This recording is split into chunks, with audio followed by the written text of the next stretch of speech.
ലഹരിക്കടിമയായ യാസിർ നിരന്തരം ശല്യപ്പെടുത്തുന്നുവെന്ന് കാണിച്ച് കഴിഞ്ഞ മാസം 28-നാണ് ഷിബില താമരശ്ശേരി പോലീസിന് പരാതി നൽകിയത്. യാസിറിനെ പോലീസ് ഉപദേശിച്ചു വിട്ടെങ്കിലും കൂടുതൽ നടപടിയെടുത്തില്ല എന്നാണ് ഉയരുന്ന ആക്ഷേപം. എടാ, എന്ത് തേങ്ങക്കാടോ നമ്മുടെ നാട്ടിൽ പോലീസുകാരും പട്ടാളക്കാരൊക്കെ. ക്രമസമാധാനം നിലനിർത്താൻ പറ്റാത്ത ഒരു പോലീസും പട്ടാളം നമ്മുടെ നാട്ടിൽ വേണ്ടടോ.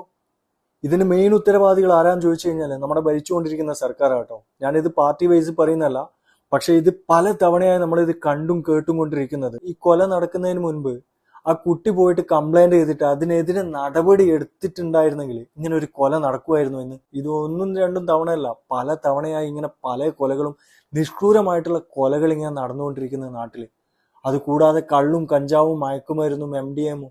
എന്താണ് ഇത്? നാട് എങ്ങോട്ടാണ് ഈ പോയിക്കൊണ്ടിരിക്കുന്നത്? എടാ, ഈ നാട്ടിലൊരു നിയമ സംവിധാനം ഉണ്ടെങ്കിൽ പാവപ്പെട്ടവനും പണക്കാരനും അത് ഒരുപോലെ ആയിരിക്കണം കേട്ടാ. അത് ഒരുപോലെ ബാധകമായിരിക്കണം, അതുപോലെ ഒരുപോലെ പരിഗണന കൊടുത്തിരിക്കണം. പോലീസ് സ്റ്റേഷനിൽ പോകുമ്പോൾ പാവപ്പെട്ടവന് ഒരു പരിഗണനയും പണക്കാരന് വേറൊരു പരിഗണനയും ആവരുത് കേട്ടാ. ഒരു സിനിമാ നടിയാണ് അന്ന് പോയിട്ട് കേസ് കൊടുത്തതെങ്കിൽ നിങ്ങളൊന്ന് ചിന്തിച്ചു നോക്കിയേ, എന്തൊക്കെ പുകിലായിരിക്കും ഈ നാട്ടില്. ഒന്നും വേണ്ട, നമ്മൾ കണ്ടതല്ലേ, ബോച്ചയ്ക്കെതിരെ ഒരു കേസ് കൊടുത്തിട്ട് ബോച്ചയെ അവിടെ തുറങ്കലിൽ കൊണ്ടുപോയിട്ട് അടച്ച് അവസാനം ജാമ്യം എടുത്ത് കൊണ്ടുവരേണ്ടി വന്നു അല്ലേ. അപ്പം അതുപോലെ നിങ്ങളൊന്ന് ചിന്തിച്ചു നോക്കിയേ, ഒരു സിനിമാ നടിയാണ് അവിടെ പോയിട്ട് എന്നെ റേപ്പ് ചെയ്യാൻ ശ്രമിച്ചു, ഇല്ലാന്നുണ്ടെങ്കിൽ എനിക്കെതിരെ ലൈംഗിക ചുവ രീതിയിൽ സംസാരിച്ചെന്ന് പറഞ്ഞു കഴിഞ്ഞാൽ എവിഡൻസുകൾ ഇല്ലാതെ ഇവർക്ക് കംപ്ലൈന്റ് കൊടുത്തു കഴിഞ്ഞാൽ ഓൺ ദ സ്പോട്ടിൽ എപ്പം ഇവർ നടപടി എടുത്ത് എന്ന് ചോദിച്ചാൽ മതി.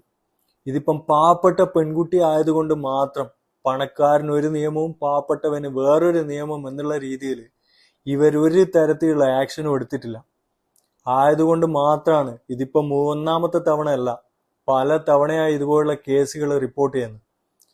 ഇനിയും ജനങ്ങൾ ഉണർന്നിട്ടില്ല എന്നുണ്ടെങ്കിൽ നമ്മുടെ നാട് കുട്ടിച്ചോറാവും, നമ്മുടെ കുട്ടികൾ കുട്ടിച്ചോറാവും. ഭരിച്ചുകൊണ്ടിരിക്കുന്ന ഭരണാധികാരികളോടാണ് എനിക്ക് ചോദിക്കാനുള്ളത്, നമ്മുടെ നാടിനെ എങ്ങോട്ടാണ് നിങ്ങൾ കൊണ്ടുപോയിക്കൊണ്ടിരിക്കുന്നത്?